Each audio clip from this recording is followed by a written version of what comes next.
Olá pessoal, tudo bem? Como é que vão vocês? Hoje nossa aula é gravada.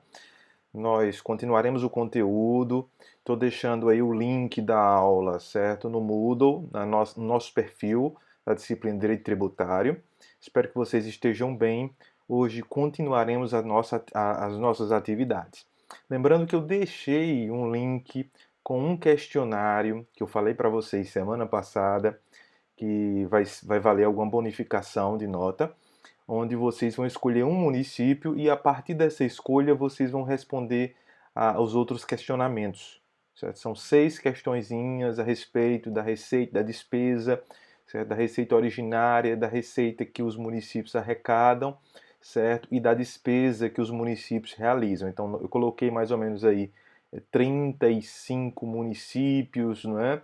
Mas há a possibilidade de você escolher outros também, tá ok? Também não é interessante, não é bom e não é permitido, na verdade, que a gente repita municípios. Então eu espero que vocês escolham municípios diferentes, certo? Vamos continuar o nosso conteúdo. Nós estávamos falando na aula passada sobre a função da tributação. Estamos discutindo isso, a função da tributação. Primeiro, a função do Estado.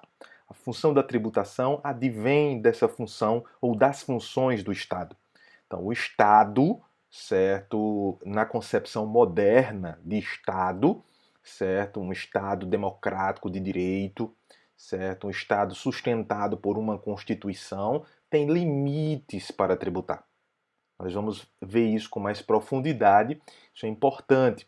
Claro que nós vamos ver diversas modalidades de tributos e tal. Isso é importante, mas são várias, centenas de normas que vocês viram na aula passada, a quantidade de normas que nós possuímos, tá certo? Inclusive, nós colocamos aqui os números estratosféricos de normas que nós possuímos, então fica impossível de nós decorarmos, né, essas normas. Não vamos decorar. Vamos entender os princípios, compreender os princípios, para daí tirar nossas conclusões, tá certo? A respeito da possibilidade do Estado tributar ou não, certo? Então, o Estado, ele está criado, ele é criado, certo? Ele é formado a partir de uma Constituição, nessa modalidade moderna que nós conhecemos.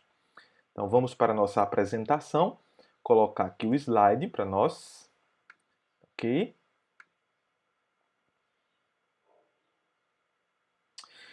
Então, nós vimos na aula passada, terminamos aqui, que os princípios regem o sistema jurídico. Como um todo, nós vimos que os princípios são a base desse sistema jurídico.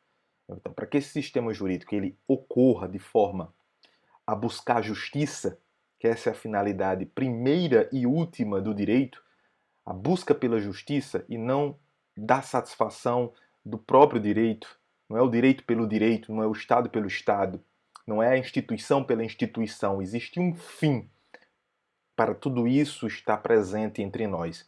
O fim é o bem-estar da sociedade, é a consecução das atividades do Estado, e nós vimos na aula passada que essas atividades elas são concretizadas por meio das políticas públicas, que nós tanto abordamos aqui no curso de Gestão Pública. Então, os princípios, eles fundamentam o que nós conhecemos como Estado, como direito, né, como instituições em geral, tá ok? Portanto, o princípio é a base. Até falei da figura da casa, do edifício, né, que nós precisamos construir o alicerce bem feito, para posteriormente levantar os demais pavimentos, seja da casa, seja do edifício. Se não fizermos isso bem feito, corretamente, certamente o edifício, a casa, virá abaixo, rachará, com o tempo se deteriorará, e aí virá abaixo.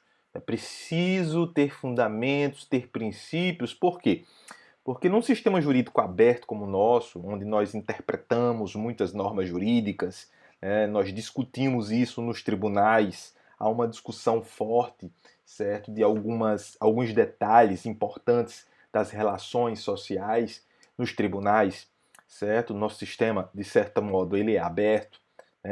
Se nós pegarmos o direito penal, ele é um direito mais fechado, mais, digamos, pragmático, né? Dura lex sed lex, é o que está na norma. O direito tributário também, só que há algumas formas de interpretar, certo? De forma mais restritiva, mais extensiva, valores de alíquotas, não é? A quem se aplica, se o fato gerador é esse mesmo. Então, os tribunais podem promover uma discussão. Então, os princípios é o chamado coringa, né? Aquele que vai nos dar luz para entendermos todo o processo e aí darmos uma solução para aquele caso concreto, especificamente, ou no direito, ou nas lides judiciais, ou mesmo na administração pública, certo? Claro que existe o princípio da legalidade e o gestor público ele está adstrito a esse princípio da legalidade, ele não pode fugir desse princípio da legalidade.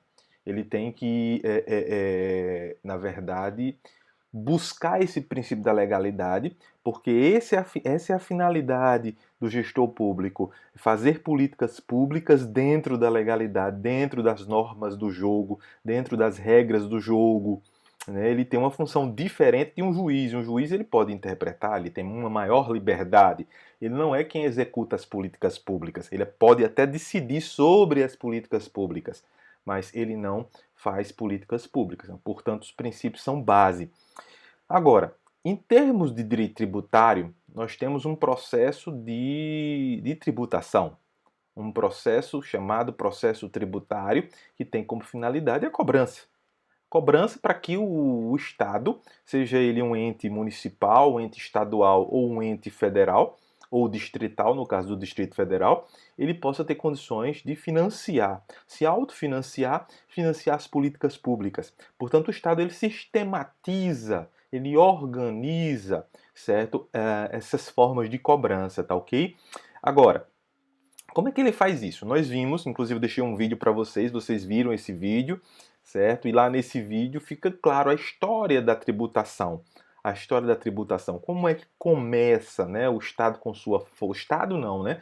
O poder do governante, do imperador, do faraó, o poder de quem está à frente, certo, da liderança de um determinado território, ele impõe ao cidadão que se dê recursos a ele.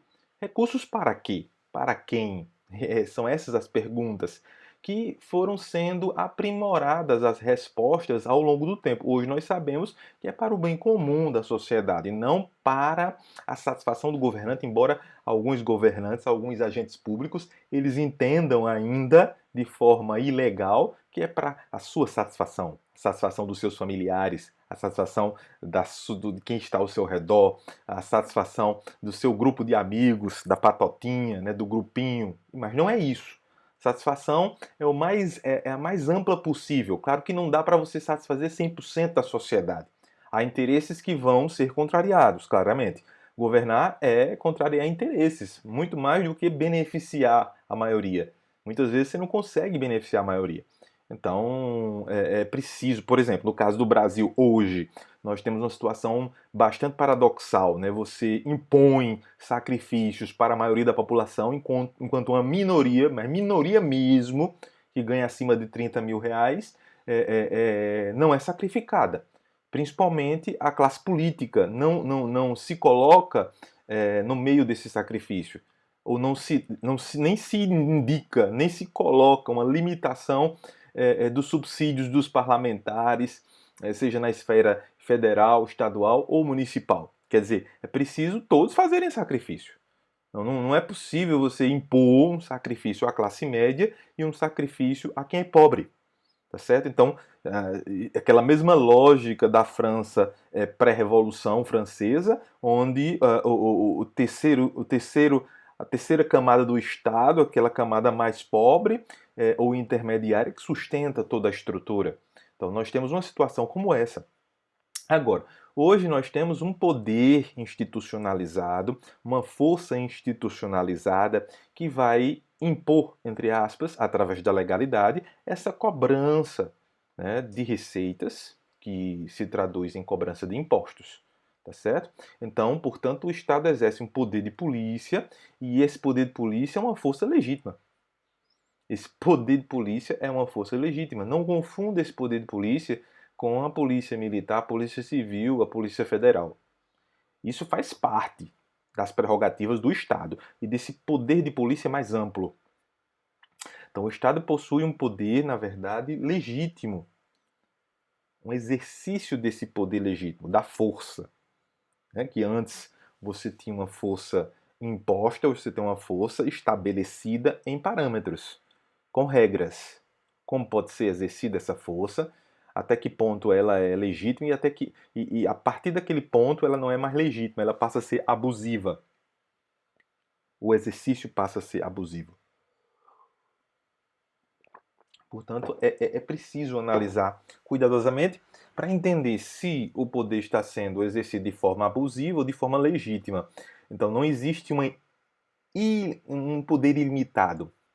O poder não é ilimitado, o poder tem limites, tem balizas, e é preciso, dentro dessa concepção do Estado contemporâneo, até chamado Estado neoconstitucional, mas permanece o chamado Estado de Direito Democrático, mas um Estado, para além do garantismo, um Estado que impõe também deveres, certo? Tem garantias, mas tem deveres, certo? Tem mão e contramão. Existem contrapartidas que o cidadão precisa dar, certo? E uma dessas contrapartidas é o pagamento de impostos, claramente. E aí o Estado precisa dar a sua contrapartida de forma transparente, clara, para que o cidadão veja o que está sendo feito com o seu dinheiro. Portanto, esse poder de polícia ele é legítimo. Ele tem uma definição. No próprio Código de Tributário Nacional, no artigo 78, nós temos o seguinte, que o poder de polícia é a atividade da administração pública que, limitando ou disciplinando o direito, interesse ou liberdade, regula a prática de ato ou abstenção de fato em razão de interesse público concernente à segurança, à higiene, à ordem, aos costumes, à disciplina da produção e do mercado, ao exercício de atividades econômicas dependentes de concessão ou autorização do poder público, à tranquilidade pública ou ao respeito à propriedade e aos direitos individuais ou coletivos. Aí nós temos um conceito estabelecido na norma, um conceito geral sobre o que seja poder de polícia. E a gente pode fazer uma ligação muito clara com o momento atual que nós estamos vivenciando, os lockdowns. Esses lockdowns são legais ou não são legais? Eles são um remédio muito difícil de ser aplicado, na verdade. Não gostaria de estar na pele dos gestores públicos que tomam essas decisões. Não acredito que todos os gestores queiram tomar essas decisões, porque diminui a arrecadação, dificulta a sua imagem política frente à população. Então ninguém quer fazer isso, na verdade. Claro que podem existir interesses políticos, e claro que existem. Né? Ninguém é ingênuo, é um jogo, né? É um grande jogo, com vistas a 2022. Mas é preciso também separar o joio do trigo. Né? Existem situações necessárias. Não se tem vacina. Não se tem vacina o suficiente para as pessoas. Você tem um vírus que se espalha rapidamente. Você tem um vírus que, claro, se você pensar em percentual, a letalidade não seria tão alta, mas ela assusta porque ela é rápida. Ela pode ser rápida. Muitas vezes ela não escolhe, ela não vai escolher quem vai pegar, quem não vai pegar. Agora você tem novas cepas. Então é preciso. São muitos fatores para você tomar essa decisão radical de lockdown. Então a situação é extremamente difícil. Certo? Então precisamos estar calmos, tranquilos para pensar nisso. Está em jogo a sobrevivência das pessoas, a sobrevivência das atividades econômicas, mas isso é o exercício do poder de polícia do Estado. O Estado tem o dever de garantir a saúde do cidadão. O direito à saúde é um direito fundamental. O Estado tem o dever de comprar a vacina, disponibilizar a vacina, de envidar esforços para que todos sejam vacinados. Isso é um ponto. Segundo, o Estado não pode deixar a população sem informações. Não vou dar informações à população, vou dizer que está tudo bem, não. Tem que dizer que existe um vírus, existe perigo, existe dificuldades. É preciso organizar o transporte público, porque não dá para você ter o rico de um lado no seu carro, com o vidro fechado e ar-condicionado ligado, do outro pobre ficando esmagado ali no transporte público e simplesmente exposto à transmissão do vírus. Então, é uma situação muito difícil. Portanto, o poder de polícia é o que está acontecendo nesse momento. Né? Eu acho que é o momento histórico mais recente do nosso país em que se utiliza de forma muito clara o poder de polícia. O poder de polícia está, por exemplo, nos alvarás, autorização de funcionamento de estabelecimentos comerciais, na atuação da vigilância sanitária, na atuação da vigilância sanitária, na atuação do sistema de defesa do consumidor, certo? Municipal, dos PROCONs, certo? Também está na fiscalização da qualidade de combustíveis, dos postos de gasolina, enfim. O poder de polícia ele está presente entre nós. Por exemplo, quando você vai construir uma casa, um edifício, você precisa autorização do poder municipal para construir, do alvará de construção. Depois que a coisa está pronta, você precisa do habite, por exemplo. Então, tudo isso é o exercício do poder de polícia, certo, no nosso país. Porque está bem claro aí na definição, a atividade da administração pública que, limitando ou disciplinando direito, interesse ou liberdade, regula a prática de ato ou abstenção. Ou seja, do agir e do se omitir, de haver uma inércia, de fato, em razão de interesse público, frisem bem essa expressão, em razão de interesse público, não é em razão do interesse privado. Por isso que é muito difícil essa medida do lockdown, porque você atinge interesses que são privados. Né? E de um lado você tem interesses coletivos, é que todos fiquem vivos. O interesse coletivo, o interesse público é que todos fiquem vivos e seguros. O Estado tem que dar condições para quem não possui recursos para se manter, que essas pessoas se mantenham.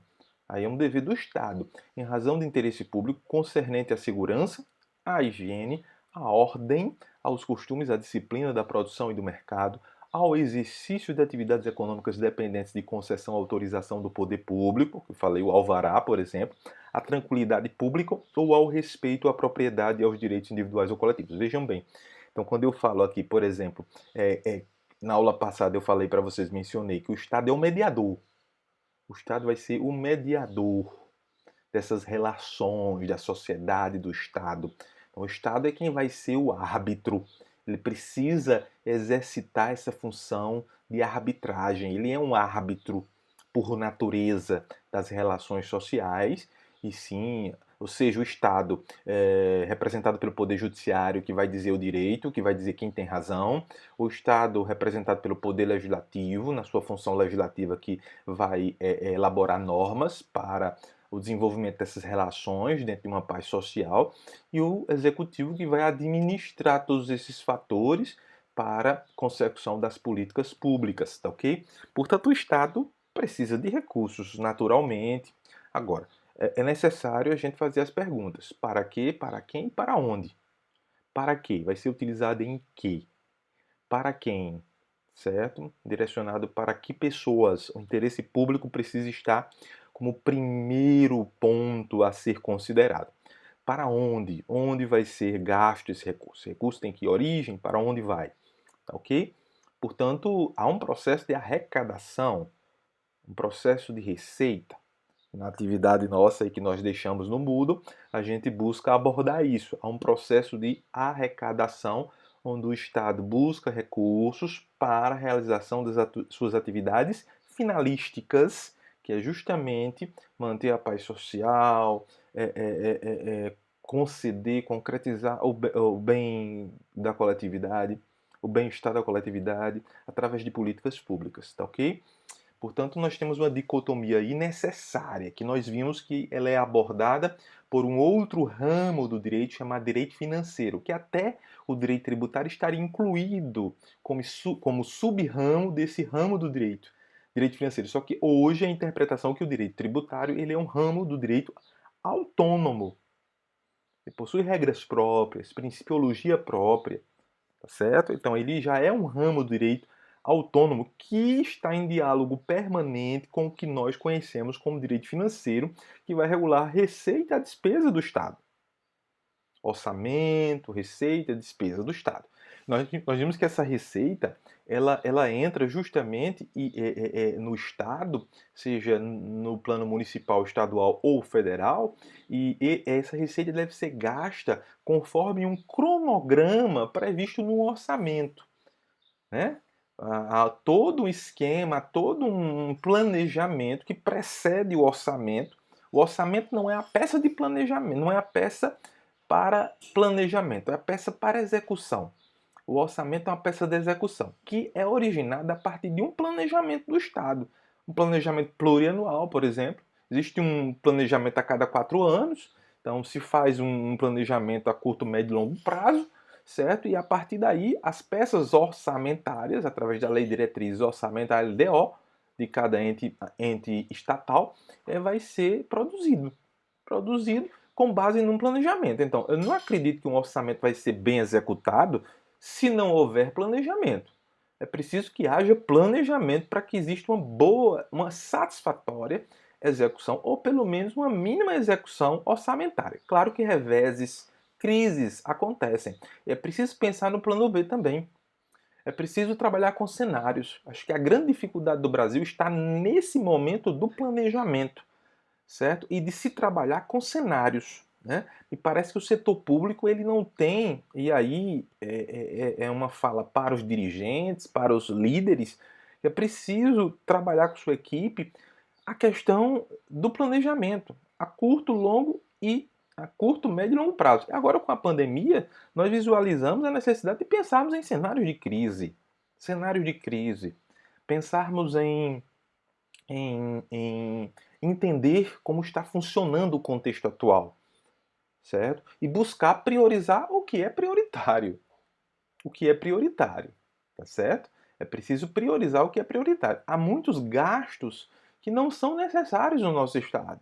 Então, se isso tudo for eliminado, os gastos que não são necessários, talvez sobre dinheiro para a realização de outras políticas.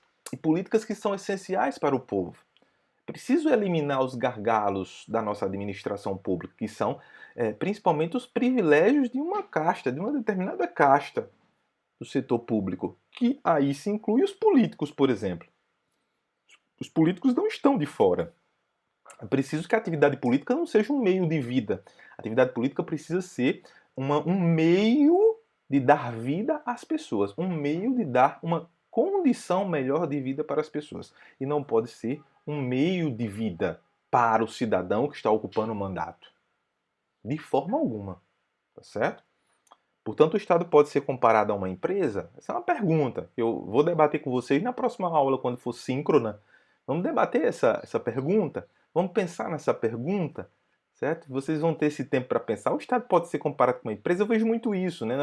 Em 2018, nós tivemos essa onda do político que não é político, do político que é empresário, do cara que diz, eu não sou político. Né? Só que todos nós somos seres políticos. O momento que nós dizemos assim, olha, não somos políticos, estamos sendo políticos. Certo? Nós, seres humanos, temos essa característica que destoa e que nos diferencia dos demais seres. No momento que dizemos e podemos decidir os nossos caminhos, decidir o que podemos fazer, isso é exercício da política. Uma política mais intra, né, mais interna corporis, do que uma política mais externa. Uma política, digamos, mais profissional. Então vamos diferenciar. Né? Então, nós vivemos essa onda em 2018 de que o Estado deveria ser tratado como uma empresa. Só que não é bem assim. Nós precisamos entender que tanto o setor privado como o setor público têm problemas. Né? A gente sempre fala assim, ó, o setor público não presta, mas o setor privado presta. É preciso pensar nisso. Certo? É que eu não estou jogando pedra no setor privado, porque ele é essencial para o próprio Estado.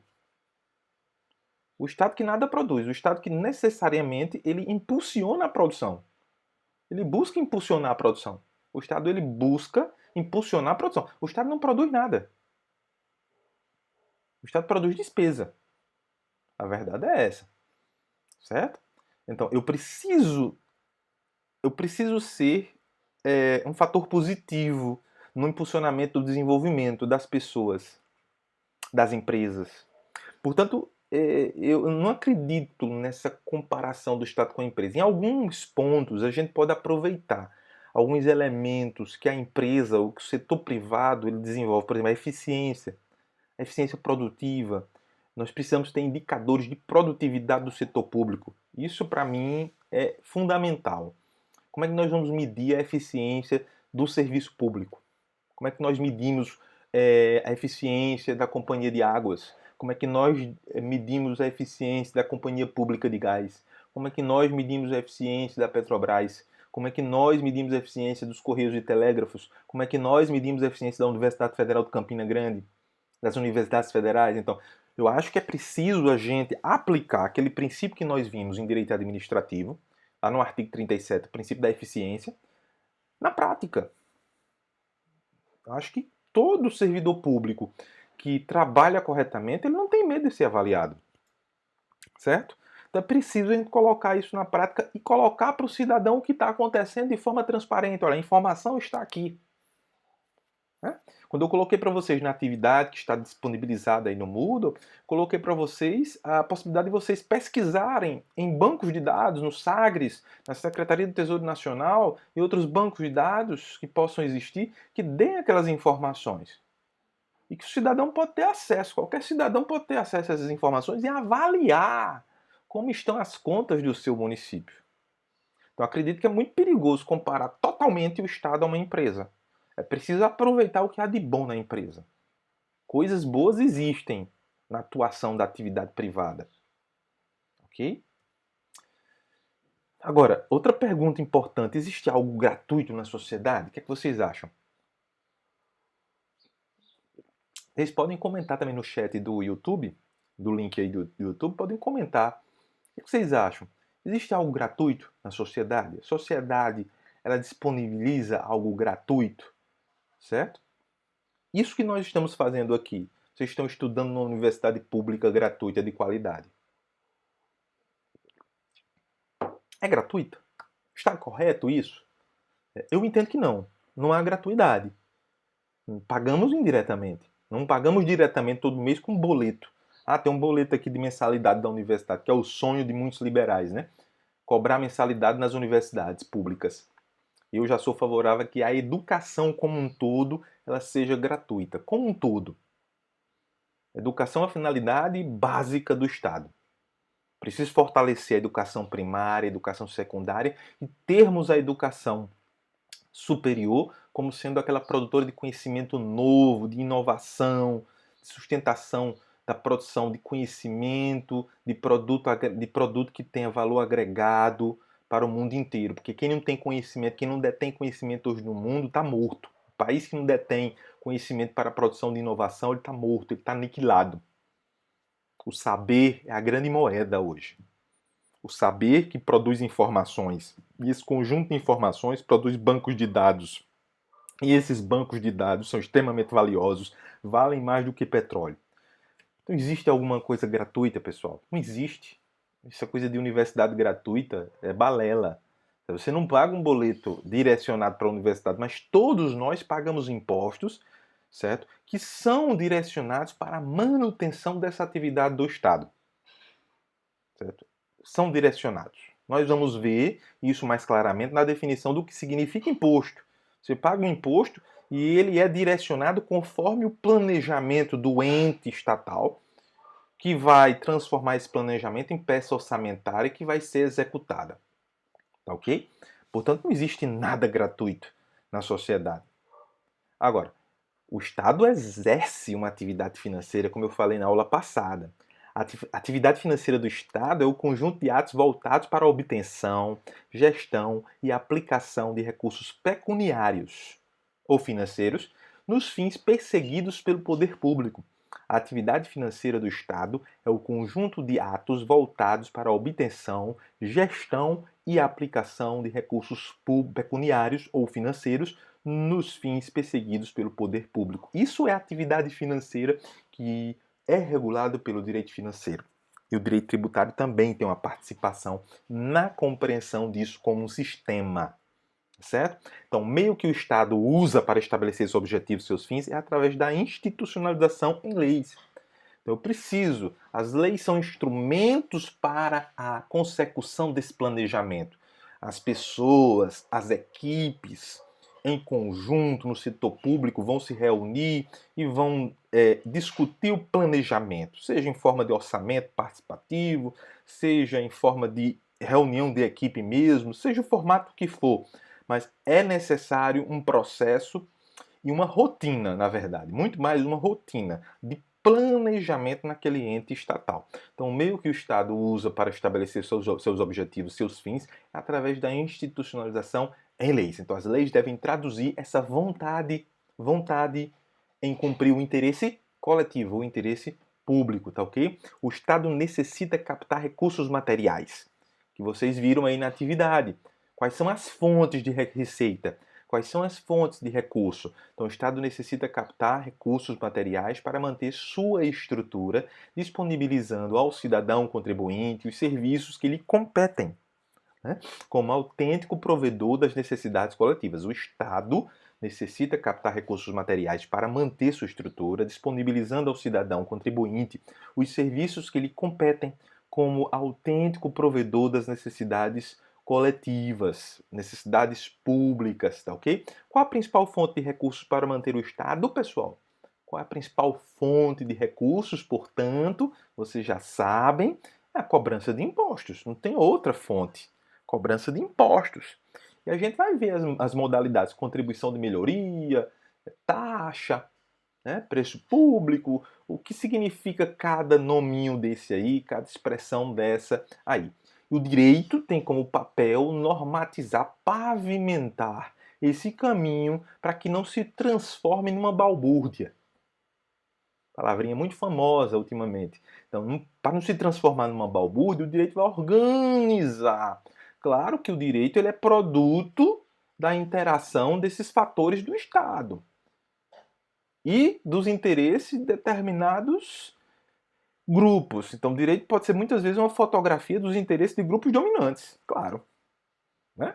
Então, os grupos dominantes fazem o direito, então eles vão fazer a seu favor. Por isso que é preciso ter um parlamento cada vez mais plural.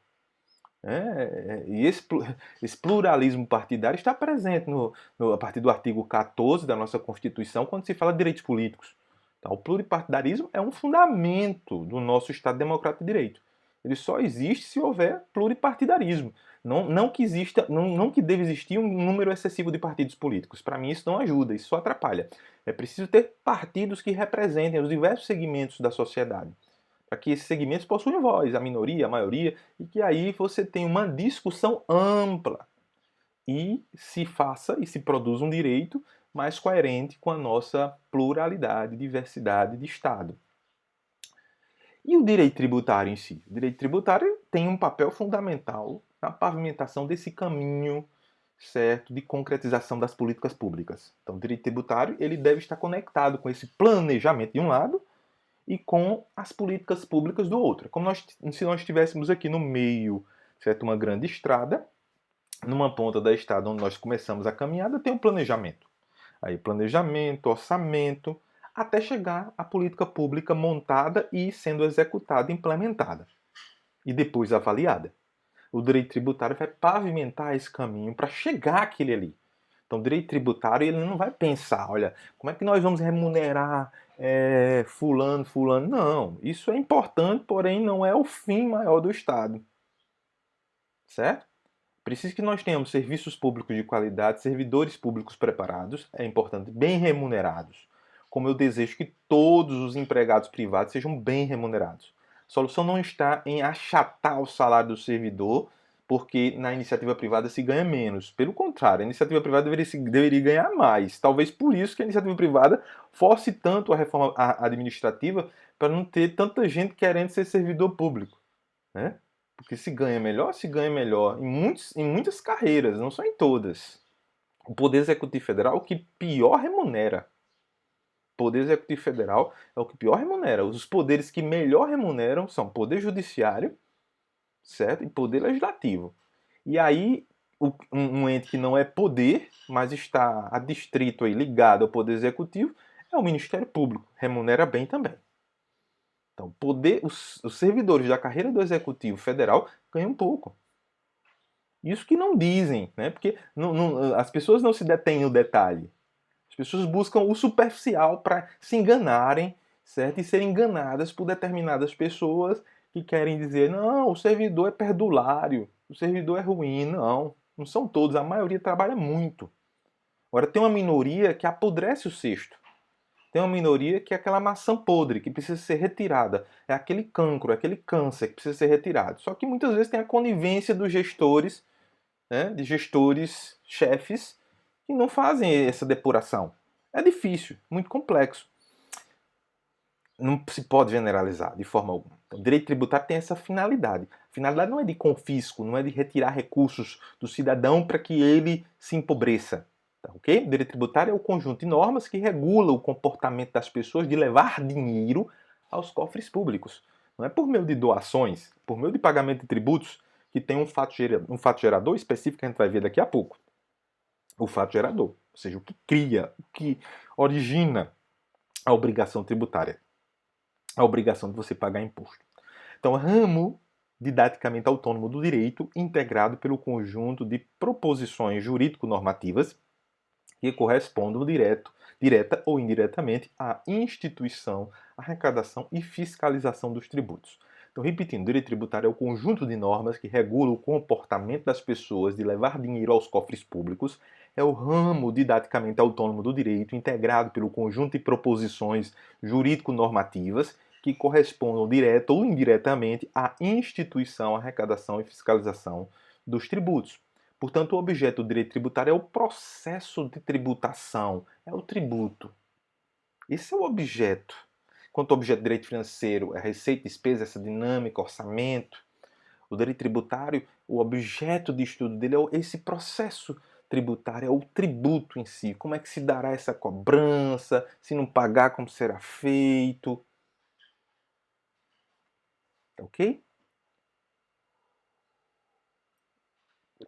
O artigo 3º, o artigo 3º, o artigo 3º do Código Tributário Nacional, o CTN, diz o seguinte sobre tributo: é toda prestação pecuniária em dinheiro, compulsória, ou seja, obrigatória, ninguém pode fugir dela. Você pode até não pagar, mas vai ficar registrado que você não pagou e vai ser cobrado.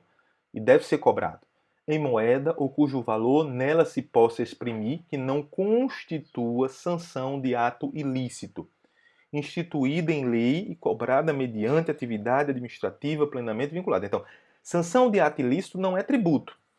Eu vou cobrar uma multa de alguém porque praticou um crime de trânsito, outro tipo de crime. Isso não é tributo. Tributo advém de uma atividade lícita. Por isso, quem exerce atividade ilícita não vai declarar aquele recurso. Vai lavar o dinheiro. Pode lavar o dinheiro, pode guardar, pode mandar para um offshore no Panamá, pode mandar para uma empresa lá nas Ilhas Caimã, certo? Mas não vai passar pelos dutos do Estado para ser reconhecido. Porque o tributo é toda prestação pecuniária em dinheiro, compulsória, obrigatória, em moeda ou cujo valor nela se possa exprimir, que não constitua sanção de ato ilícito. Então não advém, não é originado de ato ilícito, ato ilegal, instituído em lei e cobrada mediante atividade administrativa plenamente vinculada. E cobrada mediante atividade administrativa plenamente vinculada. Ou seja, existe uma lei que estabelece o processo de cobrança. Como eu falei para vocês, o objeto do direito tributário é o processo de tributação, é o tributo.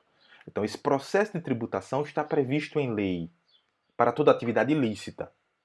Tá ok? Portanto, a natureza jurídica do tributo é diferente do negócio privado, onde predomina a vontade das partes, a vontade dos contratantes. Aí é a vontade pública, a vontade coletiva, que predomina e que regula a necessidade ou não de cobrar impostos. Não pode ser a vontade do ministro da Economia, não pode ser a vontade do presidente da República, não pode ser a vontade do governador do estado, do prefeito do município. É a vontade coletiva. E cobrar imposto é impopular. É impopular. Em qualquer governo. Em qualquer governo. É preciso se demonstrar à população que aquele recurso vai ser utilizado. Um exemplo no Brasil muito recente é a cobrança da CPMF, que foi originada lá atrás, como no governo Fernando Henrique Cardoso, como sendo um imposto provisório. IPMF, depois se transformou em CPMF, para financiar a saúde. Até hoje temos problemas na saúde. E as pessoas têm sérias desconfianças e os dados demonstram que esse recurso não foi utilizado totalmente para a saúde, como foi inicialmente planejado. Por isso fica sempre uma desconfiança, né? O Estado vai cobrar mais impostos por quê? Para quê? E nós vimos na aula passada que a carga tributária do nosso país não é a maior. Talvez se nós colocássemos outra abordagem aqui, futuramente eu posso colocar, quem melhor entrega o que cobra? Né? Você vê que a Dinamarca, os Países Baixos, né, Inglaterra, estão lá, entre os países que mais cobram. Mas certamente, se nós modificarmos essa proposição e colocarmos assim, quem mais entrega em termos de serviços, de políticas públicas, certamente o Brasil vai ser um dos que menos entregam. É um dos que mais cobram. Certo? Está ali, na intermediária. Não é o que mais cobra, não é a maior carga tributária. Nós temos países que cobram 50% de carga tributária, mas entregam. O problema está nessa falta de entrega. Aqui, a vontade é irrelevante, a vontade das partes. O que vale é a prática da conduta estabelecida pela lei ao contribuinte. Portanto, existe um fato gerador previsto legalmente. Um fato que vai dizer e vai estabelecer que a partir dali você tem o dever de pagar impostos. Porque está vinculado a uma atividade administrativa de forma legal, certo? E não se trata de um negócio privado, se trata do estabelecimento de um interesse coletivo, do cumprimento de um interesse coletivo. Portanto, para que isso aconteça, para que isso se origine, se forme e possa efetivamente ser posto em funcionamento, existe um sistema tributário nacional. E esse sistema ele estabelece limites ao poder tributar. Não se pode cobrar imposto de qualquer forma e nem pagar imposto de qualquer forma. Existe uma atividade administrativa legalmente vinculada. Legalmente vinculada. Portanto, o Estado pode estabelecer a forma de tributar da maneira como bem entender? Essa é a pergunta. Acho que você já tem a resposta. E tem elementos já para responder essa pergunta. Então, o Estado pode estabelecer a forma de tributar da maneira como bem entender? Claro que não. O direito tributário justamente vai estar aí para organizar, para que não se transforme numa balbúrdia tudo isso. Para isso, tenho princípios que estabelecem limites claros ao poder de tributar, ao poder de polícia do Estado. Então, o poder de polícia do Estado ele não é ilimitado.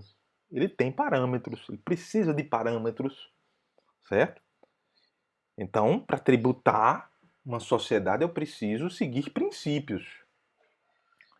Então, os princípios estão previstos também nesse sistema tributário nacional. Esse sistema ele estabelece limites ao poder de tributar através desses princípios. O primeiro deles é o princípio da legalidade. O princípio da legalidade. O princípio da legalidade, todos já conhecem do direito administrativo, está muito presente no nosso direito como um todo, certo? A existência de um paradigma legal, de um paradigma normativo, que vai organizar, que vai estabelecer regras muito claras do jogo. Esse sistema ele estabelece limites ao poder tributar através da legalidade. A nossa Constituição está lá, inscreve no seu artigo 150, sem prejuízo de outras garantias asseguradas ao contribuinte, é vedado, é proibido à União, aos Estados, ao Distrito Federal e aos municípios exigir ou aumentar tributos sem lei que o estabeleça. Então passa pelo parlamento. A discussão passa pelo parlamento. Daí a dificuldade de nós termos hoje uma reforma tributária verdadeira. São um dos pontos que a gente coloca como obstáculo. Você precisa passar a discussão pelo parlamento, que é importante, mas o parlamento não tem coragem de travar essa discussão e sob balizas muito justas, em que quem ganha mais, pague mais. Só que no Brasil é o contrário. Você não tem uma tabela progressiva, ela é progressiva até determinado ponto, daí em diante ela é regressiva. Então ganha-se quanto mais se ganha, menos se paga de imposto. Ao contrário a qualquer sistema tributário existente no planeta Terra. É muito complicado isso. Né? Então você precisa ter um paradigma legal. A nossa Constituição estabelece que compete à União instituir impostos sobre importação de produtos estrangeiros, exportação para o exterior de produtos nacionais ou nacionalizados, renda e proventos de qualquer natureza, produtos industrializados, operações de crédito, câmbio de seguro relativas a títulos ou valores mobiliários, propriedade territorial rural, grandes fortunas nos termos de lei complementar. Olha aí o inciso 7º, que ainda não foi regulamentado e precisa ser enfrentado neste país. Certo? Não podemos mais conceber uma coisa dessa, um absurdo, um escândalo desse, de propósito que não se enfrenta realmente, né, com coragem, essa questão dos impostos sobre grandes fortunas, e que em países como aquele que é o grande paradigma para todos nós, como os Estados Unidos, que cobram muito imposto de quem tem fortuna. Caramba! Tanto eles contribuem para as campanhas, mas também são cobrados. Certo? O parágrafo 1º fala o seguinte: é facultado ao Poder Executivo, atendidas as condições e os limites estabelecidos em lei, alterar as alíquotas dos impostos enumerados nos incisos 1, 2, 4 e 5. 1, 2, 4 e 5.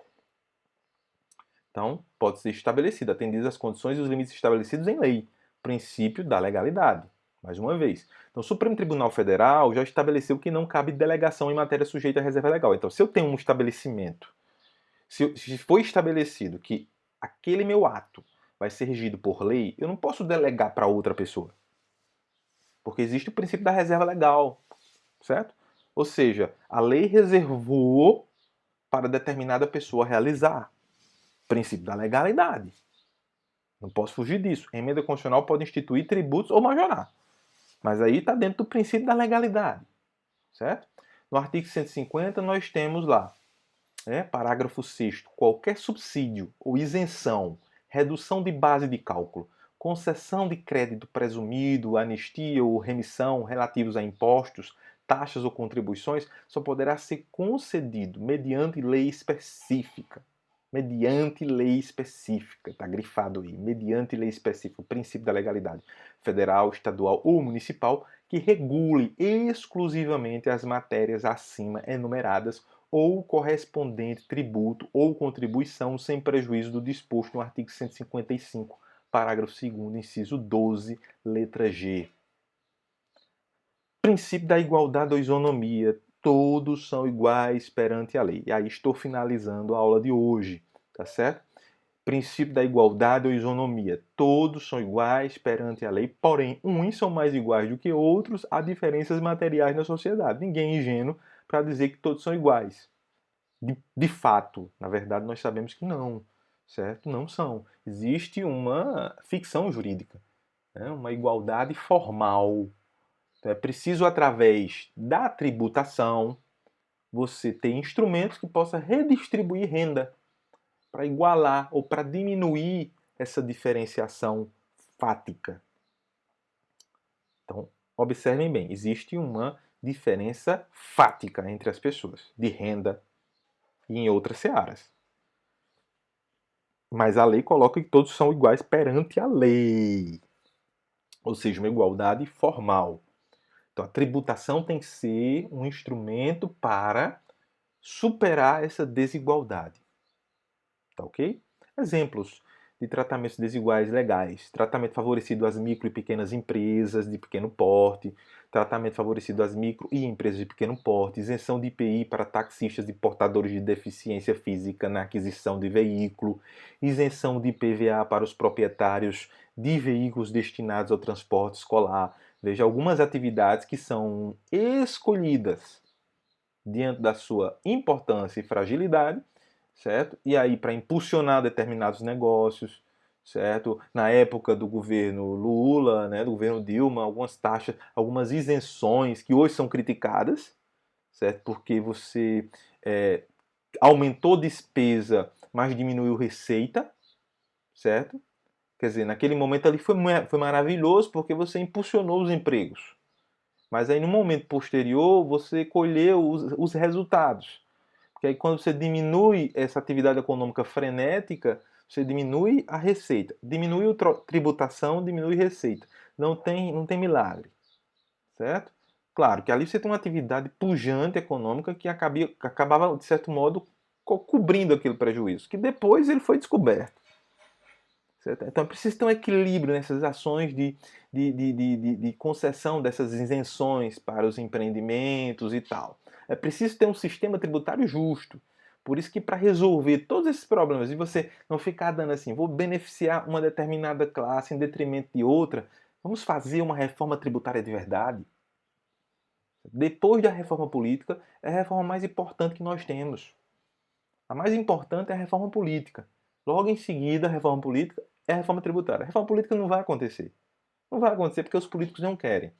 Certo? Então a reforma tributária está aí, empurrada com a barriga. Certo? Porque suspeita-se que não vai haver reforma. Vai haver uma mera simplificação de impostos, simplificação de cobrança.